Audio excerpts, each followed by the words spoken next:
தெய்வ சமூக தப்ப நிகழ்ச்சியில நம்ம இன்னைக்கு என்ன பார்க்க போறோம்னு பாத்தீங்கன்னா, கிறிஸ்தவர்களாகிய நாம எல்லாருக்கும் நன்மை செய்ய நினைக்கிறவர்களா இருக்கும். ஆனாலும் நம்மளுடைய விசுவாசிகளாகட்டும், ஊழியக்காரர்களாகட்டும், கொஞ்சம் வசதி, பணம், கொஞ்சம் நல்ல நிலைமைக்கு அவங்க இருக்காங்க, தரித்திரம் இல்லாம வாழ்றாங்க, கார் வாங்குறாங்கன்னா நமக்கு எப்படி இருக்கும்னு பாத்தீங்கன்னா வேதனையா இருக்கு, துக்கமா இருக்கு.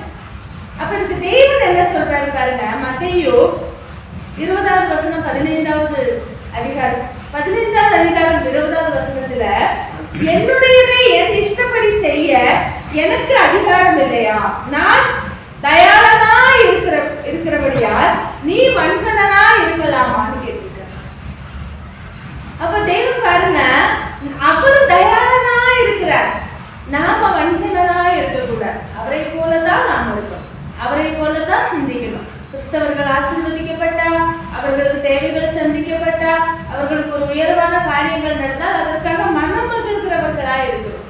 என் சகோதரன் நல்லா இருக்காங்க, என் சகோதரி ஆசீர்வதிக்கப்பட்டிருக்காங்க, உங்க குடும்பம் ஆசீர்வதிக்கப்பட்டு நல்ல உயர்வுக்கு வரணும், சாட்சியா இருக்கணும் நம்ம நினைக்கணுமே தவிர, அவங்க ஐயோ பெரிய ஆள் ஆயிட்டாங்களே, ஐயோ அவங்க வசதி ஆயிட்டாங்களே, ஐயோ அவங்க நல்லா இருக்காங்களேன்னு வேதனைப்படுகிறவர்களா இருக்கக்கூடாது. ஏன்னா நாம மற்றவங்க கஷ்டப்படணும்னு நினைச்சா நமக்கும் அதுவே வந்து சேரும்னு வேதம் சொல்லுது. மற்றவங்க நல்லா இருக்கணும்னு நினைச்சா அந்த நன்மை நம்மை வந்துச்சு. அப்போ எப்பொழுதுமே நாம நல்ல குணம் உள்ளவர்களாய், நல்ல சிந்தனை உள்ளவர்களாய், பழக்கப்படுத்தி கொண்டவர்களாய் இருக்கும். நம்ம ஹிருதயத்தை அதுக்கு பழக்கப்படுத்தி கொள்ளணும். ஏன்னா இன்னைக்கு இருக்கிறவங்க நாளைக்கு என்ன பண்றது இல்லைங்க, இருப்பாங்கன்னு தெரியாது. அவ்வளவுதான் உலக வாழ்க்கை, முடித்து போகிற ஒரு நாட்கள், புட்களின் பூவை போல உலர்ந்து போகிற வாழ்க்கை.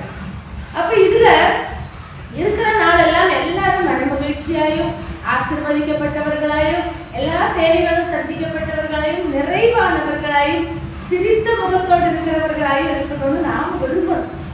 தேவன் தயாளனா இருக்கும் போது நாம வன்கணனா இருந்தா நமக்கும் அவருக்கும் சம்பந்தம் இல்லாம போகும்.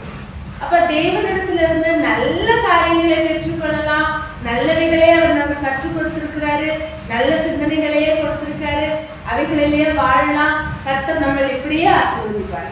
கர்த்தருக்கு ஸ்தோத்திரம்.